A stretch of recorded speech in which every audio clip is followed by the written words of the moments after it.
guys, welcome back to my channel. Today is my 6th grade school picks, so I'm going to go through each subject.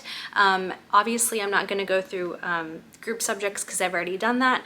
I was going to make a separate video for electives, but I'm just going to go ahead and show you what Addison chose for her elective this year, and that is Spanish. So we decided to go with Speedy Spanish 1 from Christian Light. I've never used any of their curriculum before, but it looked like a really just like light way to approach Spanish for a middle schooler. And this is the teacher guide. It also comes with flashcards, but she just started this actually today, and it comes also with like a USB, so she can listen to how words are supposed to be pronounced in Spanish, because I'm not gonna try even attempt that. I know some Spanish obviously, but I want her to be able to physically like listen to it so she knows how they're pronounced. So Speedy Spanish 1 is her elective. Math, we switched to Apologia. It is day and night, guys, from The Good and the Beautiful. Level 5 of The Good and Beautiful was so rough, and it was a very long year, and so we decided to switch to Apologia. Way easier. It's only like 1 or 2 pages, sometimes only 1 page a day. She also, this is the teacher guide that it comes with. The teacher guide is super simple to understand, and what I really actually enjoy about it is in the back it has all of the manipulatives. So anything that she has to work through before the lesson is going to be in the back of the book. It's nice because not every single lesson has you use them, but some lessons there's like a warm-up for what she's about to learn. And I like that Apologia is mastery, which is really nice. Obviously I've talked to you guys before about how Spiral just is not working for us anymore. So Apologia Math, so far so good. I think we're on lesson 20, or no, we just finished lesson 19. So she just did chapter review today for her test tomorrow, and it's so good, guys. I love it. She will only be using that for obviously a year before she moves into Denison, but I think so far the way the year's going, it's gonna be good. For geography, Addison picked Explore the Holy Land. This is by Master Books. So geography, I did let all 3 of my kids choose what they wanted to. So she will be going through, let's see, there's all different countries: Turkey, Israel, Jordan, Iraq, Egypt, and there are recipes just like in Haley's book. Haley's doing medieval kingdoms, and so Addie will get to make all different types of recipes. And I was gonna have them work on this with me, but they've just been going ahead and like reading it independently, and then I help them if there's like a project they have to do, or like if they have to make something, that's when I'll kind of like step in and help them. Also this year I'm having them practice studying skills, so they will be highlighting, as you can see, key things that are important that they've read, so that way they're ready for their test.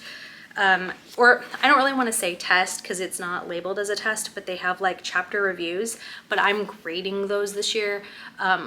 This whole year I'm implementing grading, and so when, just to kind of get them prepped in those, she's in middle school now, getting her ready for those obvious high school years ahead. So a lot of stuff is getting graded, so I want them to have good study skills. So she'll highlight things in her reading, so when she does her chapter review, right before that, she can study the stuff that she's highlighted so she feels more prepared. So that's something we're implementing this year. Let's see what else. Language arts, we are switching to Master Books as well, and it comes with this book and the 10-minute Bible journey. So far so good. The lessons are much shorter than The Good and the Beautiful. As you know, I love The Good and the Beautiful so much, but my kids didn't like it. So at the end of the day, it's like it was too much. It was way too heavy. The lessons were too long, and Master Books is like 1 to 2 pages and just way faster, just easier to get through.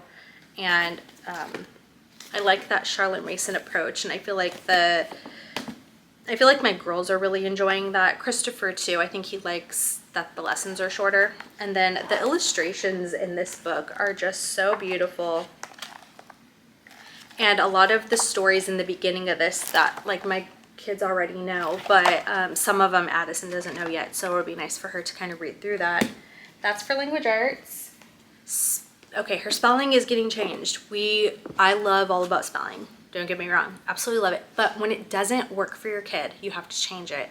And so spelling UC is what we changed to. And what's funny about spelling UC is that I originally was gonna switch, or not switch, but I was originally gonna pick spelling UC so long ago when they were like in kindergarten or first grade. I was gonna start with spelling UC, and we decided to go with all about spelling. And it was great for a while for Addie, but then I felt like she needed a different approach to spelling. And so this so far, I've already noticed a difference in her spelling.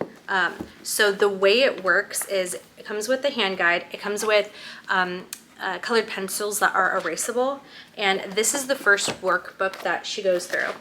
They have, for example, they have to find their vowel chunks. So they get yellow, not even just vowel chunks, they'll have to find like consonant chunks, and you kind of get the idea. When they find those in this little book, they highlight them in the writing, and then they rewrite the sentences. When it gets to the second to last day of using this, because it's about a week, so this would be on like the 4th day, because you use it every day. I would cover this and I just read it to her. She has to write it from memory, but this day she's able to ask for help if she doesn't know how to spell something. Then on the last day, I cover this again, I read it, and she writes it from her memory. Like I'll read what is red, white, and blue, and she has to write that without asking for help. And so far she's done really, really good with it, and I'm enjoying that curriculum for her. That's for spelling.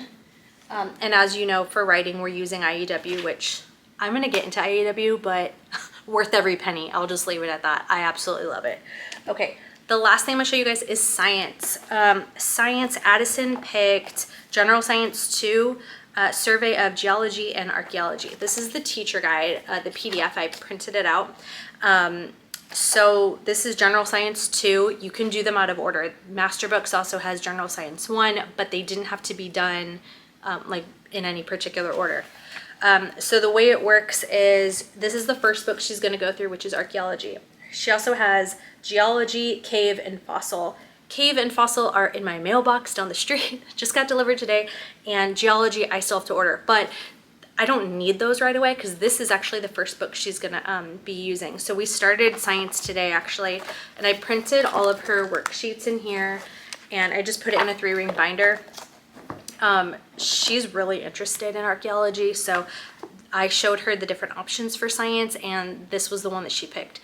I think she's gonna have a lot of fun with it. I do have some extra like projects for her to work on throughout the year, so that'll be really fun for her.